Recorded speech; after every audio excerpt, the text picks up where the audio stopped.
সিপাহীজলা নৌকাঘাট সংলগ্ন আগরতলা উদয়পুর সড়কে মঙ্গলবার 7 সকালে হালকা বৃষ্টিতে মারুতি সুইফট ও ব্যাটারি চালিত অটো গাড়ির মুখোমুখি সংঘর্ষে গুরুতরভাবে আহত ব্যাটারি চালিত অটো গাড়ির চালক সহ অপর এক যুবক। ঘটনাস্থল থেকে পালিয়ে যায় মারুতি সুইফট গাড়ির চালক। বিকট শব্দ পেয়ে স্থানীয়রা ঘটনাস্থলে ছুটে আসে।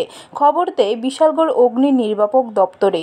বিশালগড় অগ্নি নির্বাপক দপ্তরের কর্মীরা খবর পেয়ে ঘটনাস্থলে ছুটে গিয়ে অটো গাড়ি চালক তপন সরকার, বাবার নাম স্বর্গীয় ফণীভূষণ সরকার, বাড়ি উদয়পুর জেল রোড, এবং অপর আহত যুবক কমল দেবনাথ, বাবার নাম জীবন দেবনাথকে উদ্ধার করে নিয়ে আসে বিশালগড় মহকুমা হাসপাতালে।